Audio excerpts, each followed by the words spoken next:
Bonjour chers Anacalypsiens, ici Farander. Nous allons parler pour la dernière fois des erreurs de stratégie dans ce koh les 4 terres avec la dernière et quatrième équipe, les Tokalo, c'est-à-dire l'équipe de l'Est. Du coup, on commence directement avec Aja qui est l'une des aventurières que j'aime le moins de ce koh, notamment parce que dès le début elle se moque beaucoup d'Alexandra, elle crache dans son dos parce que Alexandra se sent pas bien. Enfin voilà, elle est malade et tout les premiers jours, et pourtant elle fait quand même des belles performances dans les épreuves, mais Aja à chaque fois se fout de sa gueule alors que Alexandra va se révéler être même meilleure qu'elle. Il y a un moment aussi avec l'équipe rouge où elle fait une très grosse erreur. Bon, ça ne lui a pas été préjudiciable, mais ça aurait pu l'être parce que à une épreuve de confort, ils avaient des sacs à tenir en l'air, enfin à bout de bras, et si un sac tombait, ça renversait un gros truc d'eau sur eux. Du coup, voilà, l'équipe qui faisait tomber son truc perdait. Et la récompense, c'était un téléphone pour appeler les membres de sa famille et tout. Donc Adja au final, alors que c'est une sportive de haut niveau, a décidé de quitter l'épreuve assez tôt, puisque au bout d'un certain temps, chaque fois, il y a une personne de chaque équipe qui devait arrêter l'épreuve. Du coup, ça devenait de plus en plus dur pour ceux qui restaient. Et du coup, Adja, quand on lui demande si elle n'avait pas pu tenir plus longtemps, pourquoi elle n'est pas restée plus longtemps et tout, elle dit que elle, de toute façon, le téléphone ne l'intéressait pas, qu'elle voulait pas appeler sa famille, et du coup, pour ça, elle s'est pas donnée à fond pour son équipe.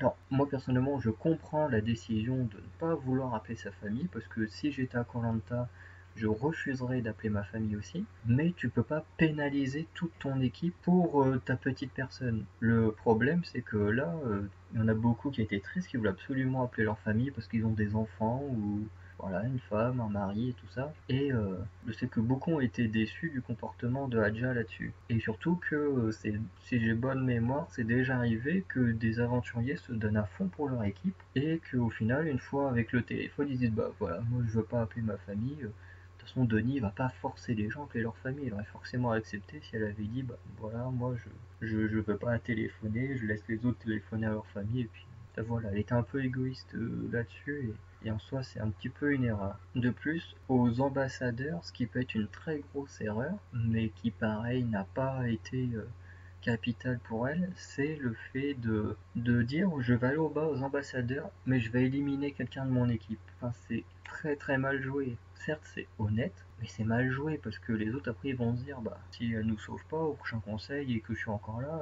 moi je la dégage parce que au final c'est qu'elle peut trahir n'importe qui à n'importe quel moment. Si à ce moment-là elle n'est pas capable de protéger sa tribu. Et un peu plus tard, ce qui a fait son élimination au 23e jour, c'est que déjà au moment de la réunification, il restait encore les 6 verts du début, et en plus elle a fait l'erreur de mettre tout le riz des jaunes, qui est en même temps tout le riz qui restait à la tribu réunifiée, de tout cuire en même temps. Du coup, il y a un gros gaspillage parce que, en soi, même s'ils mangent tout ou qu'ils mangent pas tout, ça va se perdre assez vite. Et ça fait que déjà, ça n'a pas plu aux autres, que les gens ont voté contre elle au conseil et que des gens comme Laurent, qui était dans son équipe de base, se sont notamment retournés contre elle. En deuxième, nous allons parler du professeur d'histoire, Laurent, qui, lui, il y a un gros problème qui en soi. Enfin, en gros, il y a à une épreuve de confort où ils étaient aveuglés et ils devaient aller rechercher des trucs un peu plus loin et tout ça, en étant guidés par quelqu'un. Laurent a fait une très très grosse erreur en ne disant pas qu'il avait des bouchons d'oreilles. Donc ça, je l'ai appris plus tard en écoutant des interviews ou des résumés des épisodes que des personnes ont pu avoir contact avec Laurent et tout, et entendre qu'en vrai, pendant l'épreuve, en fait, il y avait des bouchons d'oreilles et du coup il n'entendait pas très bien ce qu'on lui disait. Mais son erreur, c'est que du coup en ne le disant pas, du coup il fait une performance qui est très mauvaise, en plus il fait perdre son équipe parce qu'il perd beaucoup de temps, même si sur la fin l'équipe jaune arrive pas mal à se rattraper, mais tout le temps que lui il a fait perdre, c'est du temps que les rouges avaient en avance et qui a permis aux rouges de gagner cette épreuve. Et ce que je trouve dommage, c'est qu'il n'ait pas dit à son équipe qu'il avait des bouchons d'oreilles, comme ça il aurait pu soit lui se mettre en crieur, donc être celui qui dit va à droite, va à gauche, enfin, dépend des stratégies, s'ils font droite-gauche ou avec des chiffres, ou il aurait très bien pu être un aveugle mais qui va sur une petite distance, parce que en fait il y avait par exemple, je sais plus trop c'est quoi qui récupère, on va dire il y avait un totem, je sais pas, à 5 mètres, à 10 mètres, bon je sais que c'est beaucoup plus que ça, mais bon c'est pour imager un peu l'épreuve. Et du coup s'il l'avait prévenu, il aurait pu avoir une meilleure stratégie de fait pour l'épreuve, et il aurait pu éviter de décevoir tout le monde avec une épreuve, enfin une performance comme ça. Ensuite, ce qui me dérange un peu, c'est qu'il ne fait pas de stratégie pendant une partie du jeu. C'est qu'avec Loïc, ils sont tous les deux à part, un peu au milieu, et puis ils veulent pas trop prendre part aux stratégies. Même si quand Adja gaspille le riz, bon bah là, il prend position et il fait la bascule pour éliminer Adja. Et quand il y a les binômes, du coup je trouve un binôme avec Alix, et du coup déjà ce sont deux ex jaunes, donc c'est pas mal à éliminer, tout comme Brice et Ava qui étaient deux ex rouges. Et le problème c'est que, enfin entre guillemets le problème, c'est que Laurent est quelqu'un qui travaille beaucoup sur le camp, notamment il va beaucoup chercher de bois, il se coupe beaucoup du feu, donc ça c'est très bien. Sauf que il y a d'autres aventuriers comme Angélique, enfin surtout Angélique, parce que Laurent un gros problème avec Angélique et Lola. Surtout Angélique, Lola et Ava en gros vont se plaindre que Laurent, en gros il est saoulant parce que à chaque fois il se plaint que elles font rien et machin. Et du coup elles vont se retourner contre lui parce qu'ils le trouvent trop chiant et puis du coup ils vont l'éliminer ainsi que le binôme d'Alix parce qu'elle trouvait aussi qu'Alix était trop énervante quand elle faisait de la bouffe et tout, qu'elle faisait trop de bruit au réveil et tout. Enfin, voilà, du coup, on va dire que celles qui en faisaient le moins ont éliminé l'homme qui en faisait le plus, juste parce que ça les énervait, qui s'en plaignent. Et du coup, Laurent est éliminé au bout de 32 jours. Donc en troisième, nous allons parler de Joaquina. Donc Joaquina, j'avoue que je me souviens pas énormément de son aventure, parce que je la trouve que comme avant, on la voit pas énormément, et qu'en plus elle est très éclipsée par Raja, parce qu'elles sont toutes les deux très proches. Et c'est vrai qu'à l'écran, on montre beaucoup plus Adja que Joaquina. Surtout que quand Adja se fait éliminer, Joaquina se fait éliminer au conseil juste après, donc on a à peine un épisode pour la voir un peu plus. Ce qui a fait défaut à Joaquina, c'est de ne pas se méfier de faire de stratégie pour éliminer un adversaire, notamment Lola, parce que je m'explique, dans cet épisode-là, t'as Lola Angélique qui essaye de dire à Fabrice, oui, va pas avec Joaquina, parce que elle se sert de toi pour nous éliminer, machin, si t'es encore pour l'alliance des anciens membres du Nord, tu devrais voter avec nous contre elle et tout. D'autre côté, Joaquina fait un peu la même chose en essayant de monter Fabrice contre Lola et Angélique. Sauf qu'à côté de ça, elle essaye pas de prévoir un plan B, quoi. Au cas où Fabrice, ce qui s'est passé, Fabrice n'a pas suivi sa stratégie à elle, a préféré suivre celle de Lola Angélique avec qui elle était depuis le début. Et du coup, elle s'est pas préparée à ça, du coup, elle a été éliminée. Et en plus, elle s'est pris 7 votes contre elle. Et il n'y a eu que 5 votes contre Lola. Donc seulement 4 personnes ont voté contre Lola parce que parmi les 5 votes, il y a le vote nord de Joaquina. Donc elle a voté 2 fois contre Lola. Ce qui fait que globalement, à part essayer de retourner Fabrice contre l'autre équipe, elle n'a pas fait grand chose. Même si en soi, ça aurait juste fait une égalité, mais au final, quand on voit ce que ça donne, ça aurait fait du 6-6. Et après, une fois qu'on enlève le vote noir, ça aurait fait du 6-5 contre Joaquina dans tous les cas.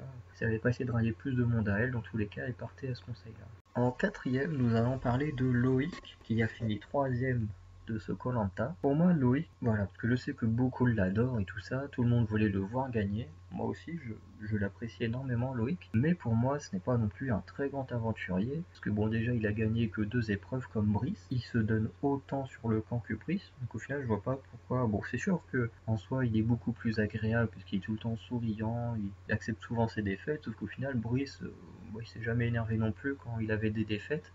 Donc bon voilà, après c'est les préférences des gens, mais au final Loïc et Brice ont quasiment le même niveau.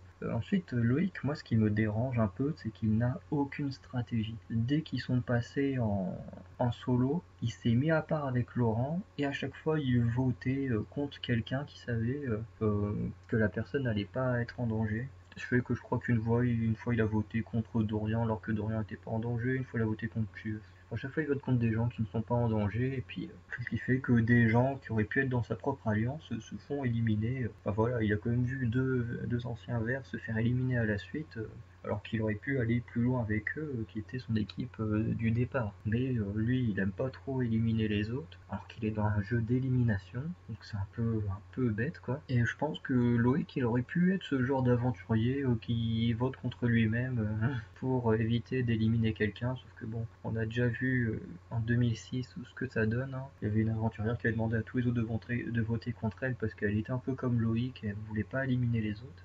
Et au final, elle se fait éliminer, tout le monde vote contre elle, elle-même vote contre elle-même, et hop, elle part, et puis Denis fait hop, c'est pas comme ça les règles à koh, du coup on refait un vote, et boum, 2 éliminés d'un coup au même conseil. Et ça fait très mal. Et à côté, voilà, c'est quand même un très bon aventurier, mais c'est un peu dommage qu'il ne soit pas stratège dans un jeu, enfin, qu'il soit pas stratège et qu'il n'aime pas éliminer d'autres aventuriers, alors que le but c'est quand même d'être le dernier survivant et de gagner le jeu en éliminant les autres. En avant-dernier, nous allons parler de Bertrand Camel, qui en soi, sur la première partie et même la deuxième partie par équipe, n'a pas vraiment eu d'erreur de stratégie puisqu'il n'en a pas eu besoin. Notamment les Verts ont gagné toutes les immunités quand il y avait 4 équipes, donc ils n'étaient pas en danger. Et comme ensuite il était le leader des rouges, il n'a jamais vraiment été en danger lorsqu'il y a eu des conseils chez les rouges, puisqu'il y a eu 3 conseils en tout avec les équipes jaune-rouge. Les rouges y ont été 2 fois, et en vrai j'ai même pas le souvenir de qui a été éliminé.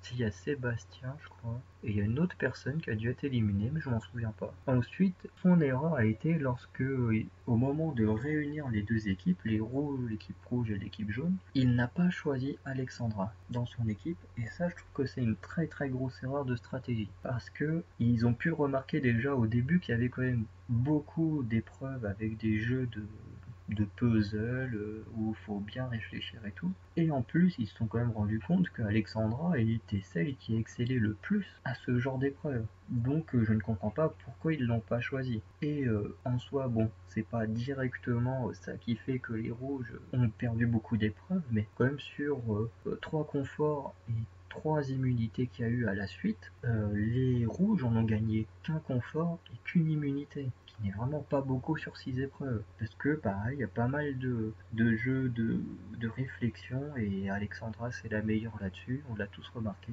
et du coup ça a été une erreur de pas la choisir. Ensuite, sur sa façon de partir, bon il n'y a pas d'erreur de stratégie parce que c'était une épreuve éliminatoire comme Fabrice, et malheureusement, Bertrand Kamal n'a pas réussi à terminer l'épreuve à une autre place que celui du dernier, donc il a dû partir sans aller au conseil, sans faire de stratégie, et en plus on le verra du coup jamais faire de stratégie puisqu'il est malheureusement décédé. Alors on va en finir en parlant de la grande gagnante de ce Koh-Lanta qui est Alexandra.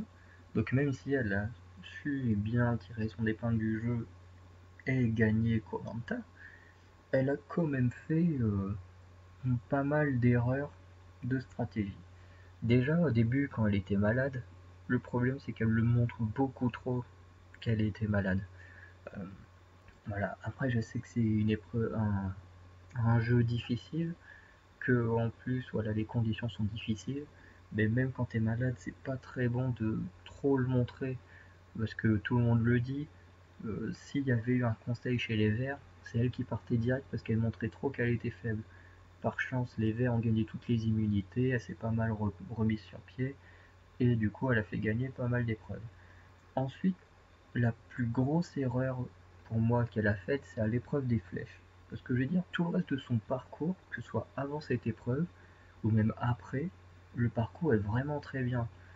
On parlera un petit peu de l'orientation, on reparlera un petit peu de l'orientation parce que elle a quand même fait une performance qui, je crois, n'a jamais existé dans les autres Koh-Lanta.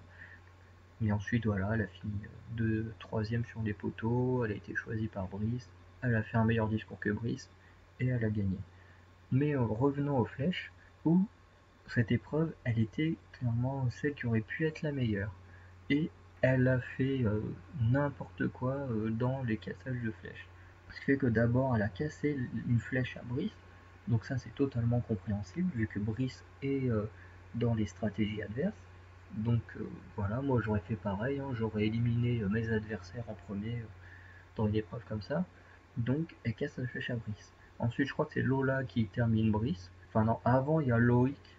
Loïc c'est le premier à être éliminé. Alexandra réussit ses tirs et tout. Et elle cache une flèche à Loïc. Parce que voilà, on sait tous qu'il est trop gentil, mais elle dit que voilà, il est trop fort, enfin il est assez fort et tout. Et après elle lui casse sa deuxième flèche. Et on sait tous que si elle a fait ça, c'est surtout parce que Loïc il est gentil qu'elle allait pas mal le prendre, notamment Laurent. qui disait souvent que Loïc était un peu son fils spirituel et tout, ça ne l'a pas dérangé de donner ses sacs à Loïc, parce qu'il savait très bien que Loïc n'en voudrait pas. Et ça, c'était à l'épreuve des sacs. Ensuite, elle décide de éliminer Dorian, qui est sûrement l'un des plus faibles de l'épreuve. Donc au début, elle y dit oui, je vais casser sa flèche pour remettre à niveau, puisqu'avant elle avait cassé une flèche à Lola. Et au final, elle rechange de stratégie pour éliminer Dorian quand elle regagne, au lieu de détruire une flèche à Angélique, qui elle avait encore ses 2 flèches. Et au final, Alexandra va le payer juste après, puisque Lola va gagner une 2e ou une 3e salve et totalement terminer Alexandra qui perdra cette épreuve. Donc voilà, même la grosse erreur de stratégie d'Alexandra. Ensuite, je voulais juste revenir sur l'orientation. Donc là, elle n'a pas vraiment fait d'erreur, mais elle a quand même fait une performance assez incroyable parce qu'elle a réussi, je crois que c'est même la seule de tout Koh-Lanta qui a réussi à trouver les 3 arbres repères, notamment du côté de Loïc, elle a trouvé la balise et tout, et elle était à pas loin de trouver le poignard. Sur celui de Brice, je sais plus si elle a cherché la balise et tout, mais globalement, elle a quand même réussi à trouver l'arbre repère et tout, et à chercher avec les autres au niveau du poignard. Et ensuite, sur le dernier, elle trouve l'arbre repère, elle trouve à nouveau la balise, et là, boum, elle trouve le poignard. Donc je crois que c'est la première fois que ça se fait qu'un candidat trouve les 3 arbres repères et réussit en plus à gagner sa place sur des poteaux. Donc voilà, félicitations à elle pour ça. Donc Voilà, pour conclure, on peut remarquer que dans cette équipe, même si toutes les autres équipes de Koh-Lanta, on n'a pas affaire à des grands stratèges et plus à des gentils aventuriers qui s'affrontent pour la victoire. Et je trouve ça un peu dommage parce que j'aime que ce soit il y a quelqu'un qu'on ne va absolument pas voir à tous les trophées, un très bon gagnant. Ça gâche un peu et on se retrouve dans. J'ai essayé de revoir des épisodes, mais franchement, je me suis ennuyé tellement ils sont gentils et qu'il n'y a pas vraiment de tension, il n'y a pas d'aventurier, on se dit putain lui je veux vraiment pas qu'il aille au bout, à part des gens comme Nadja ou Angélique, on se doutait bien qu'ils iraient pas au bout, et même sur le vote final, avec tout ce qu'ils avaient fait avant, de toute façon on savait qu'ils n'avaient pas de chance de gagner, donc voilà. Donc pour finir, j'aimerais juste répéter que voilà, je parle que des images qui ont été vues sur TF1 à la télé, que en aucun cas voilà je cherche à manquer de respect aux aventuriers, je veux juste montrer leurs erreurs pendant leur parcours, mais voilà, je suis très content qu'ils nous aient offert ce Koh-Lanta parce que quand je le regardais en direct, en tout cas, je prenais pas mal de plaisir et de suspense à le regarder. Voilà, et pour finir, je souhaite juste, même si pas grand monde regarde mes vidéos pour l'instant, dédier ces 4 vidéos à Bertrand Camel et notamment à reféliciter Alexandra, mais cette fois pour sa victoire dans ce Koh-Lanta, parce que ce soit elle, Brice ou Loïc, de toute façon ils auraient tous les 3 fait un très bon gagnant. Donc bravo à elle. Et on se retrouve dans de prochaines vidéos, mais sur d'autres thèmes. Et pour Koh-Lanta, faudra attendre la prochaine saison en 2021.